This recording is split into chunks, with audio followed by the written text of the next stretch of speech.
Welcome to the After Sunday podcast at First Baptist Cocoa, where we are a multi-generational family on mission. I am your host, Gaston Kinney. I am the Associate Pastor of Youth and Administration here at First Baptist. The purpose of this podcast is to dig deeper into subjects that might not make it into a Sunday morning service. The last time we were together, we talked about faith versus works.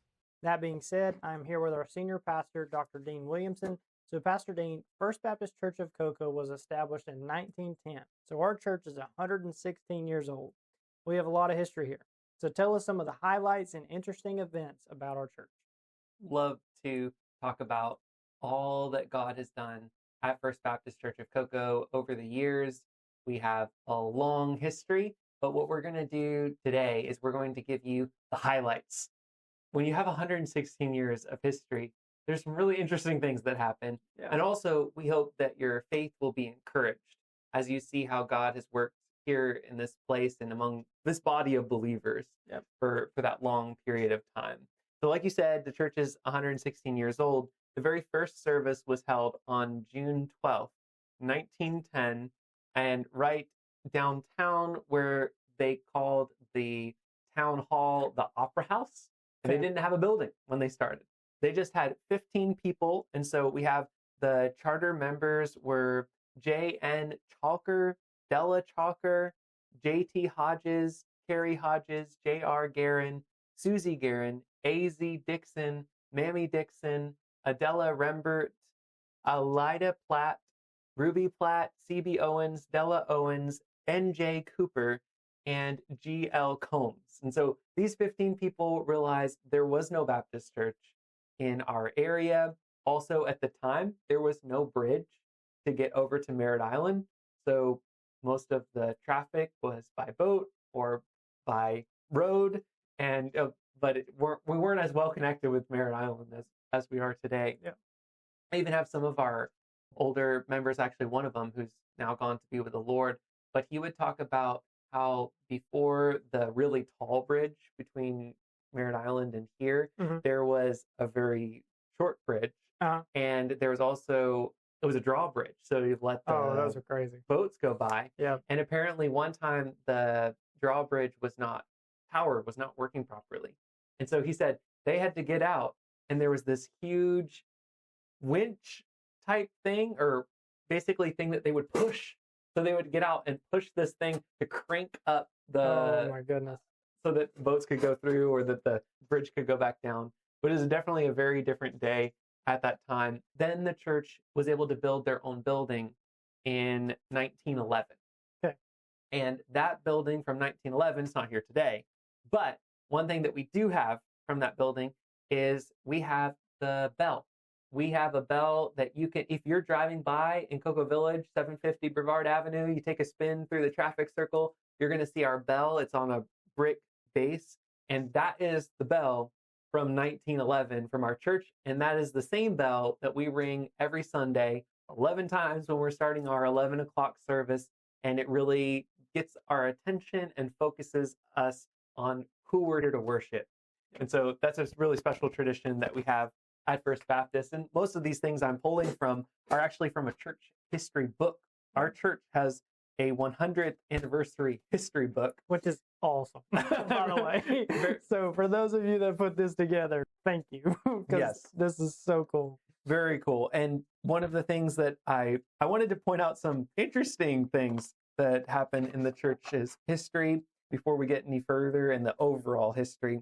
One interesting thing is that the church finally got their first full-time pastor, and it was Reverend H.S. Howard. They were very proud of themselves because they had 100 members, and they were able to call their first full-time pastor. But once he got there, they were a little embarrassed because only 51 of their members were there. And so this guy and maybe some people from the church are wondering, where is everybody? And so it says, in early January, the church roll was called in the worship service because members were concerned about so many absentees. 51 members were present, but 54 members were absent. At the next business meeting, the church appointed a committee to visit all members not attending services. Oh, man. So, Pastor Gaston, I've always thought I can just hold this in my back pocket. Yep. I have historical precedent that if our members are not showing up at church on Sunday, I can always just say, hey, I'm going to call the roll. Yep. Yeah, we're going to form a committee, and we're going to make sure you're here to worship with us because you're part of the family. Could you imagine that? It's like, okay, are the Adamsons here? Raise your hand, Adamsons. Yep. And just go all the way down the line. That would be so cool. So our church has shown an interest in making sure that every member is accounted for. And that's something we take really seriously at First Baptist. We have 240 current active members. We know how many members there are. Yep. And we know who they are because we have them on a membership roll, and we keep that roll up to date. Yep. And so nobody flies through the cracks, because as pastors, we're going to give an account to God for the sheep that we were called to tend to. And so if you're a part of First Baptist, we're going to be concerned about you if you're not there. That's right. Another thing that I thought was funny is this is another example of accountability at First Baptist. Mm-hmm. In 1931, the new year brought a real boost to the church when it received a gift of $1,000 toward the debt on the church property. Now, thankfully today, we have absolutely no debt. And to have the buildings and the place and the location that we have is a huge blessing from the Lord. We're thankful for the saints who've gone before us, who've paid for all of these facilities. Yep. Now, they are needing more repairs these days because they're older. But we're very, very thankful to have no debt. But it says here, every member canvass yielded pledges from 80 members, and the names of the 82 members not contributing were read. Oh, man. Those present at the business meeting agreed to contact non-contributors. The new budget was approved. And so one of the things that you read through this history book is the church really struggled with finances. Yeah. For example, the church, there was one pastor who was serving here. The church couldn't afford to keep up with his paycheck. And so he did a revival somewhere else and took a call somewhere else. Yeah. And we've had lots of pastors in it is 116 years, but we've had 20 some pastors over That's that crazy. time. So it's not a very long tenure as a general rule. Yeah. But there's one more funny thing that I want to share from the book. This one is in 1958, by secret ballot, a vote was taken to rescind a previous action by the church to limit participation in the adult choir to ages 25 to 60. That's that means interesting. that up until I couldn't find the place where this started, but for many years until 1958, the adult choir, you had to be between the ages of 25 and 60. So that means that most of our choir members wouldn't be allowed to participate. Yeah, that's true. Not even our choir pastor, our music pastor would be able to participate. That's funny. But hey, I mean, they probably didn't have, before this time, they didn't have any audio equipment to be able to project what was being sung. Right. And so they wanted some young and strong voices in the choir. But I thought that was funny, and I don't think we're going to go back to that. No, absolutely not. One other funny thing in the course of the church's history is that we all know First Baptist as the body of believers that meets at 750 Brevard Avenue. But at one point, the railway line, the Florida East Coast Railway line, was running actually down Florida Avenue. Mm-hmm. Those were right in front of the church. Yep. Now it's moved back the other side of US 1, but at one time it was right there by the church, and the disruptiveness of the railway trains operated during worship services led the church to sell 750 Brevard Avenue so that they could move to a quieter place to have church. And so they moved down the road to the corner of Maryland Ave and Delanoy Ave, but they decided they wanted to go back. So that's how we ended up. We sold our property here, moved somewhere else. But then in 1930, First Baptist repurchased the original property on the corner of Brevard Avenue and Oak Street for $5,000. Really? Yep. That's crazy. That's so cool, though. I'm glad they decided to move back. No, seriously. But I'm also glad that the railroad doesn't run right next to our church, because I see how that would have been. Yeah, that would have been to really deal hard. with. The cool thing is even the air conditioning in our church is really well thought out. There are these tunnels that go underneath the church from the air handlers, which are back basically underneath the stage. And so the air has to travel quite a ways to get to the vents where it comes out.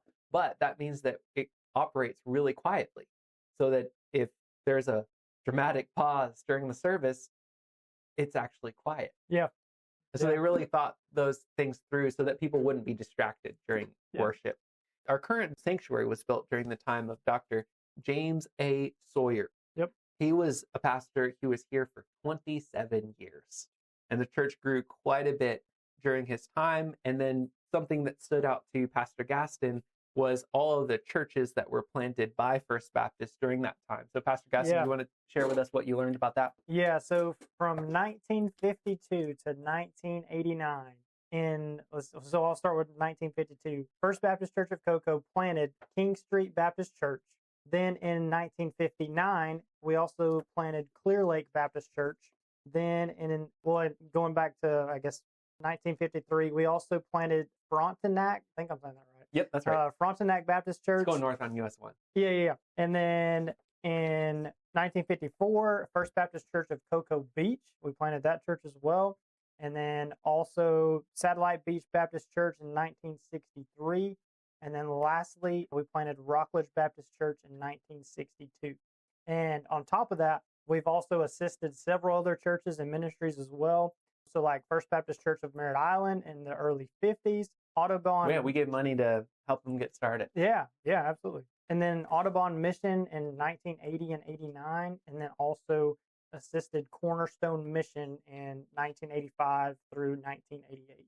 So like, I don't know, it's just so cool to be able to see, where our church started, but also that, several of the other churches, including First Baptist Merritt Island's a big church, and they've had the famous Southern Baptist Adrian Rogers. Yeah, Adrian Rogers, he was the president of the SBC at one point, right? Mm-hmm. And so they've had a huge name and success through him and his ministry, and we were able to help in that. That's just so cool. But yeah, all of the church plants that we have from First Baptist is very encouraging, and just it's something that we want. It's a legacy that we'd like to continue. Oh yeah, so one of our goals is that our church would grow to really fill in the sanctuary that we have. Yep. And the church sanctuary is built in the 60s. We have beautiful stained glass. It's kind of that simple 60s vibe, but then with the traditional stained glass. And so I think it looks really beautiful. You definitely want to come and check it out if you haven't already. Yeah. But we would love to see our sanctuary filled. We also have a balcony. Yep. And some people don't even realize that when they walk in, balcony probably seats 150, 200, something like that. Something.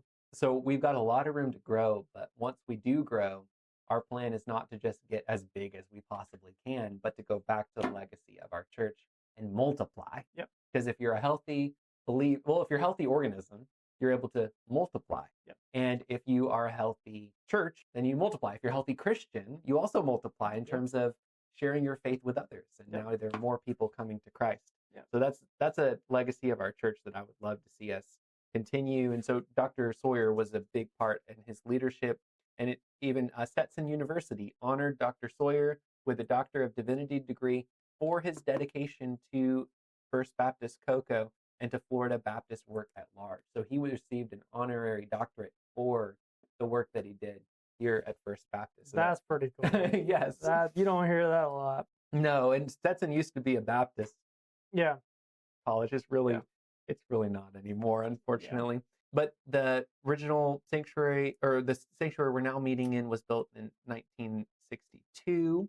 And another thing that Dr. Sawyer did was he had a big heart for racial reconciliation and race relations.